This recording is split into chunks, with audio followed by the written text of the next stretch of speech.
আসসালামু আলাইকুম চেয়ারম্যান সাহেব, ভালো আছেন? ওয়ালাইকুম আসসালাম। রমিজ মিয়া, কি মন করে বেলায় কিছু কবা নাকি? আমার যে একটা উপযুক্ত মেয়ে আছে, এটা তো আপনি জানেন তাই না চেয়ারম্যান সাহেব?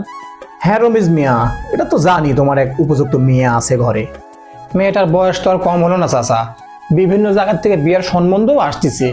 ওই কি কোনো জায়গার থেকে 1 লাখ, কোনো জায়গার থেকে 5 লাখ, কোনো জায়গার থেকে 7 লাখ, বিভিন্ন জায়গার থেকে বিভিন্ন টাকার অঙ্কলে আসতেছে চেয়ারম্যান সাহেব। আমার তো সামর্থ্যে কুলাচ্ছে না চেয়ারম্যান সাহেব, এই জন্যেই একটা পরামর্শের জন্য আপনার কাছে আইসি চেয়ারম্যান সাহেব। আপনি যে পরামর্শ দেবেন আমি সেই পরামর্শই মানবো চেয়ারম্যান সাহেব।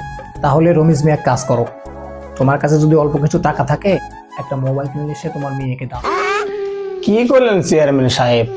উপযুক্ত মেয়ের হাতে টাচ ফোন কিনে দেওয়া কি ঠিক হবে? আপনি কোন? ধুর রমিজ মিয়া, তুমি এটা কথা কইলে, তুমি কোন যুগে বাস করো? এটা হচ্ছে কলির জামানা।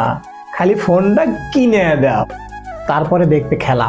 1 সপ্তাহ টাইম, 1 সপ্তাহের মধ্যে তোমার মেয়ের বিয়ে হয়ে যাবে। তো চেয়ারম্যান সাহেব ঠিকই কইলো। আমার যদি 5 লাখ টাকা দিয়ে ফোন কিনে দিয়ে যদি 5 লাখ টাকা বাঁচি, তাহলে আমারই তো ভালো। চেয়ারম্যান সাহেব ঠিকই কইছে, যাই আগে ফোন কিনে দিয়ে আসি।